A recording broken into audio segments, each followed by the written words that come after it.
बिस्मिल्लाहिर्रहमानिर्रहीम। उम्मीद करता हूँ आप सब लोग खैर वाफियत से होंगे।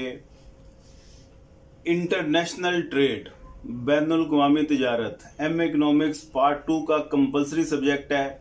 और ये इस सब्जेक्ट के तमाम इम्पोर्टेंट क्वेश्चंस कौन कौन से हैं जो इस दफ़ा जिनके आने के चांसेस हैं वो आपको डिटेल से मैं बताने लगा हूँ। उर्दू मीडियम है या इंग्लिश मीडियम है, दोनों वाले ध्यान से समझ ले। पेन पेंसिल और साथ कॉपी ये साथ रख लें। जो जो से क्वेश्चन बता रहा हूँ उसको लिखते चलें। अभी फ़िलहाल समझाने के लिए आपको ये मैं फॉलो कर रहा हूँ डोमिनिक सल्वाटोर की बुक। लेकिन आपके पास अगर हमीद शाहिद की बुक भी है तो वो चैप्टर वही टॉपिक्स आपने वहाँ से ढूंढ लेने हैं। आपकी मेहरबानी अब मैसेज कर करके आपने ये नहीं पूछना कि सर हमीद शाहिद का सेपरेट से बता दें। टॉपिक नेम आपको पता चल रहे हैं, बुक से ढूंढ लें किस चैप्टर में मिलेंगे, इतना तो आपको पता होना चाहिए। सबसे पहले जी, पहली कैटेगरी के लोग जिन्होंने बिल्कुल अभी तक तैयारी नहीं की और ज़ीरो से तैयारी स्टार्ट करनी है उन्होंने, और वो कहते हैं कि कोई ऐसी गिद्दर सिंगी हमारे हाथ में लग जाए जिसकी वजह से हम पेपर में अपीयर हों और पास हो जाएं। कोई से ऐसे 2 क्वेश्चन हमें बता दें जो लाजमी आ जाएं। उनके लिए सबसे पहले वो लोग तैयार कर लें जो जो बातें अभी टॉपिक्स बताने लगा हूँ। डोमिनिक सल्वाटोर, उसमें चैप्टर नंबर 2 है लॉ ऑफ कंपैरेटिव एडवांटेज के नाम से।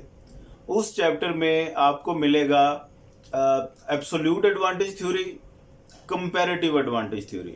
ठीक है जी, कुल्ली मुकाबले का नज़रिया और तकाबली मुकाबले का नज़रिया, ये आपने दोनों लाजमी तैयार कर लेनी है। इन दोनों का कंपैरिजन वो पूछ सकता है, ख़ास तौर पे कंपैरेटिव एडवांटेज की थ्योरी। इसमें टर्म ऑफ ट्रेड कैसे निकलती है, गेन फ्रॉम ट्रेड कैसे देखा जाता है, और ये सारा कुछ डिटेल में आपको लाजमी आनी चाहिए।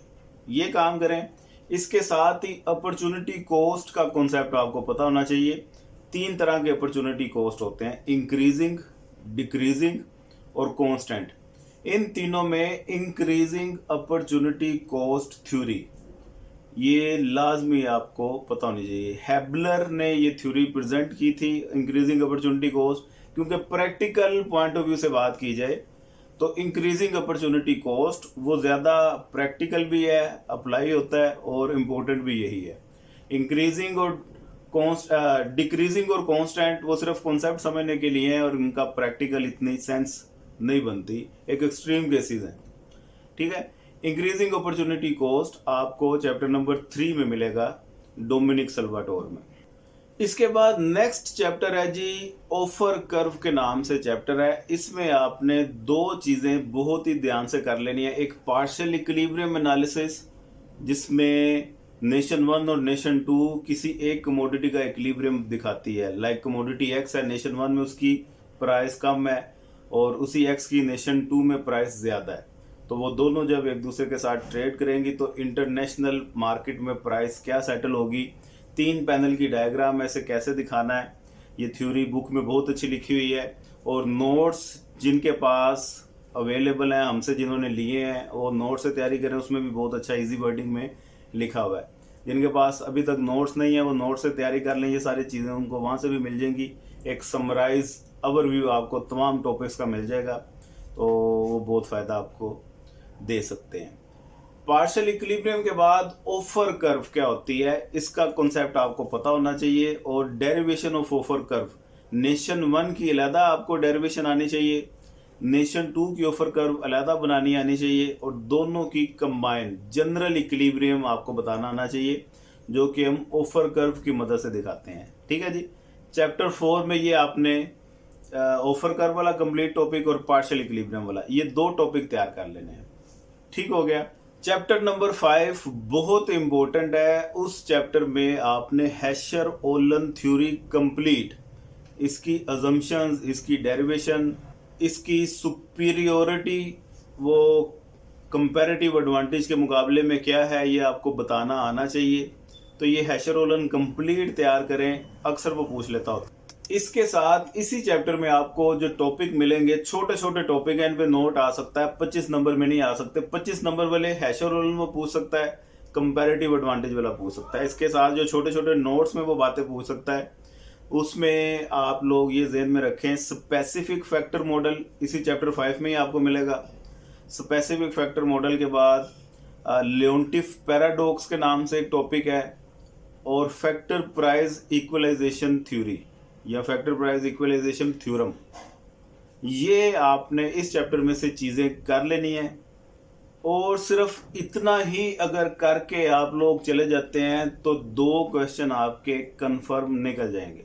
जिनके पास बिल्कुल भी टाइम नहीं है, परसों उनका पेपर है, 10 तारीख को पेपर है, तो वो लोग ये जो चीज़ें मैंने बता दी हैं इतनी ही अच्छी तैयार करके चले जाएं तो इंशाल्लाह ताला पास होके आ जाएंगे। 40 नंबर का तो लिख ही आएंगे। अब आते हैं जी दूसरी कैटेगरी के पास, जो कहते हैं कि हमारे पास कोई मार्क्स थोड़े से अच्छे आने चाहिए, कोई 60 तक तो आने चाहिए। ये तमाम टॉपिक्स करने के बाद उनकी मैं वो टॉपिक बताऊंगा जिनमें से 3 क्वेश्चन कंफर्म निकल आएंगे। अगर 4 भी इसमें से निकल आए तो आप लोगों की किस्मत है, लेकिन 3 तो कंफर्म निकल ही आएंगे। ये तमाम जो कैटेगरी 1 के आपको टॉपिक बताए हैं ये आप लोगों ने भी तैयार करना है, कैटेगरी 2 वालों ने। उसके साथ जो एडिशनल काम करना है वो इसी के बाद चैप्टर नंबर 6 में आपको मिलेगा, इकोनॉमीज ऑफ स्केल के नाम से चैप्टर है। उसमें आपको 3 टॉपिक करने हैं। एक मेजरिंग इंट्रा इंडस्ट्री ट्रेड, एक ये काम आप करें लाजमी। इसके बाद टेक्नोलॉजी गैप मॉडल और प्रोडक्ट साइकिल मॉडल, ये मिलते जुलते साथ साथ ही टॉपिक हैं। प्रोडक्ट साइकिल मॉडल इसको लाजमी देख लीजिएगा, टेक्नोलॉजी गैप की सिर्फ थ्योरी है। 2 ये काम हो गए, और तीसरे नंबर पे ट्रांसपोर्टेशन कॉस्ट, इसका पार्शियल इक्विलिब्रियम पे अफेक्ट कैसे आता है ट्रांसपोर्टेशन कॉस्ट से, और इसकी टाइप्स कौन कौन सी होती हैं, कैसे पता चलता है ट्रेडेबल कमोडिटी कब है और नॉन ट्रेडेबल कमोडिटी क्या होती है। ये काम आपने चैप्टर नंबर 6 से करना है। और चैप्टर नंबर 7 मोस्ट इंपॉर्टेंट है, इसे आप लोगों ने लाजमी तैयार कर लेना है। Chapter number 7 economic growth and international trade के नाम से होगा।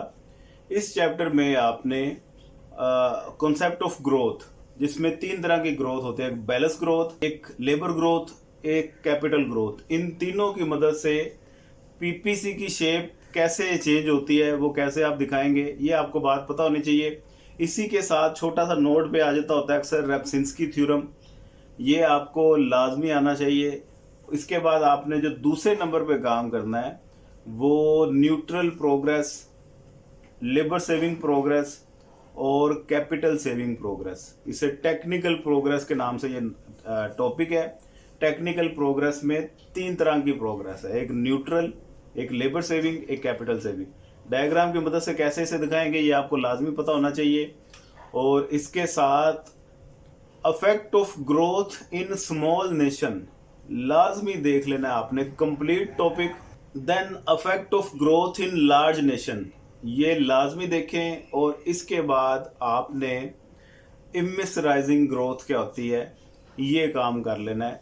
इतना ही काम करके चले जाएं, 60 नंबर का आप पेपर जो मर्जी हो कर ही आएंगे। 3 क्वेश्चन आपके कंफर्म अटेम्प्ट हो जाएंगे इतने काम में से। इसके बाद आते हैं जी 3rd कैटेगरी के लोग जो कहते हैं कि हमारा पेपर बहुत अच्छा होना चाहिए, हम कंप्लीट 4 के 4 सवाल करके आने हमने, और हमारी डिवीजन इम्प्रूव होनी चाहिए। उन लोगों के लिए अब ये वीडियो का रिमेंडिंग पार्ट आप लोगों ने देखना है। वो लोग क्या करें, कैटेगरी 1 और 2 में जितने भी मैंने क्वेश्चन बताए हैं वो सब तो आप लोग लाजमी तैयार करें।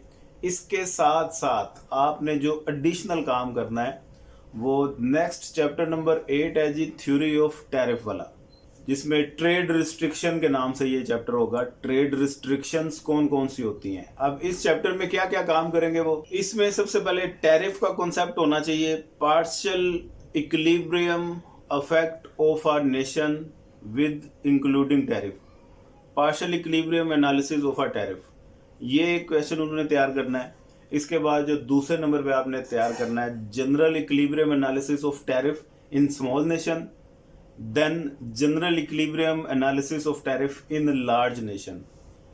3 काम हो गए। इसके बाद रेट ऑफ अफेक्टिव प्रोटेक्शन, 4 काम हो गए। लास्ट में इस चैप्टर में आपने optimum tariff and trade retaliation, optimum tariff and retaliate कैसे करती हैं दोनों नेशंस, ये आपको पता होना चाहिए। ये इस चैप्टर नंबर 8 में से ये सारा काम करें। उसके बाद चैप्टर नंबर 9 में वॉलंटरी एक्सपोर्ट रिस्ट्रेंट, ये छोटा सा टॉपिक है, थ्योरी में नोट आ जाता होता है, ये देखें। इंपोर्ट कोटा, इंपोर्ट कोटा का अफेक्ट क्या होता है इक्विलिब्रियम एनालिसिस पे, ये आपको पता होना चाहिए। तीसरे नंबर पे एक्सपोर्ट सब्सिडी, ये आपको इसका कॉन्सेप्ट पता होना चाहिए, एक्सपोर्ट सब्सिडी को पार्शियल इक्विलिब्रियम में कैसे आप दिखाएंगे, ये 3 चीज़ें आपको आनी चाहिए। इसके अलावा चैप्टर नंबर 10 इकोनॉमिक इंटीग्रेशन के नाम से ये चैप्टर होगा। इसमें आप लोगों ने सबसे पहले तो ये 2 काम लाजमी करना है इकोनॉमिक इंटीग्रेशन में, ट्रेड क्रिएशन या ट्रेड क्रिएटिंग कस्टम यूनियन, ये क्या होती है, इसकी डायग्राम क्या है, ट्रेड डाइवर्जन या ट्रेड डाइवर्टिंग कस्टम यूनियन, ये क्या होती है। ये 2 काम इसमें से लाजमी करें। इसी चैप्टर में आपको साथ मिलेगा थ्योरी ऑफ सेकंड बेस्ट, अक्सर वो पास पेपर में आया हुआ है, इस पर नोट लिखें। ये क्या होता है, 1 पेज का काम है, इसकी थ्योरी को ध्यान से समझ लीजिएगा, ये आपने काम कर लेना है। इसके बाद चैप्टर नंबर 11 और 12 स्किप कर दें। चैप्टर नंबर 13 में सिर्फ बैलेंस ऑफ पेमेंट क्या होता है इसका कॉन्सेप्ट वो आपने डिटेल में देख लेना है। और 12 में बेशक इन्वेस्टमेंट 2 तरह की होती है, फॉरेन इन्वेस्टमेंट, पोर्टफोलियो इन्वेस्टमेंट, इनका डिफरेंस थ्योरी थोड़ी सी आप पढ़ लीजिएगा, बाकी ये सारे चैप्टर काट दें। चैप्टर 13 में भी बैलेंस ऑफ पेमेंट रीडिंग करने के बाद ये चैप्टर भी पूरा काट दें। आगे आ जाइए चैप्टर 14 पे, इसमें भी स्पॉट रेट और फॉरवर्ड रेट, इनका कॉन्सेप्ट आपने एक बार सिर्फ रीडिंग कर लेना है, बाकी ये पूरा चैप्टर काट दें। 11, 12, 13, 14 ये चैप्टर में से आपको मैंने बता दिया, सारे आपने फौरी तौर पे स्किप कर देने हैं। चैप्टर नंबर 15, चैप्टर 15 में आपको परचेजिंग पावर पैरिटी थ्योरी, ये टॉपिक मिलेगा, ये काम कर लें, आपका इंटरनेशनल ट्रेड का काम ख़त्म है। ये इतना काम करके आप पेपर देने चले जाए, 4 क्वेश्चन कन्फर्म और 1 आधा आपके पास ऑप्शन में भी होगा। इसके अलावा अगर कोई फालतू क्वेश्चन कन्फर्म आपको जो चाहिए चॉइस में, एंड टाइम कोई कॉन्सेप्ट आपके माइंड से निकल जाता है, तो ऐसे में जो आपने 2-3 टॉपिक, ये बल्कि इसी में यूपीएस का जो आपको काम करेंगे, बैकअप देंगे, जिसमें आपको पता चलेगा कि अच्छा भी ऑप्शन में भी आपके पास 1 आधा क्वेश्चन है। परचेजिंग पावर को बेशक आप बैकअप में रखें। Purchasing power parity theory chapter number 14, chapter number 15 में है वो। इसके बाद चैप्टर नंबर 16 में आपको 2 छोटे छोटे कॉन्सेप्ट मिलेंगे, एक तो जे कर्व का, दूसरा मार्शल लर्नर कंडीशन। और इसमें chapter 16 market mechanism with flexible exchange rate, इस नाम से ये चैप्टर होगा, देख लीजिएगा। इसमें एक्सचेंज रेट को थोड़ा सा देख ले, एक्सचेंज रेट का कॉन्सेप्ट आपको पता होना चाहिए, मैक्रो इकोनॉमिक्स करके आप आए, आपको डेफिनेटली आइडिया होगा इसका। फिक्स एक्सचेंज रेट क्या होता है, फ्लेक्सिबल एक्सचेंज रेट क्या होता है, ये आपको इन चीज़ों का कॉन्सेप्ट होना चाहिए। साथ Marshall Lerner condition, J curve और परचेजिंग पावर पैरिटी थ्योरी, ये आपका पेपर, ये सारा काम कर लें, बहुत अच्छा पेपर होगा।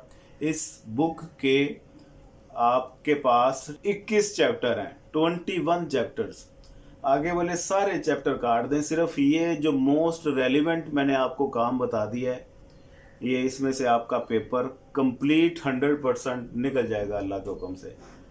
ठीक हो गया जी, दुआओं में याद रखिएगा, अपना ढेर सारा ख्याल रखिएगा। पाकिस्तान जिंदाबाद। We all love economics।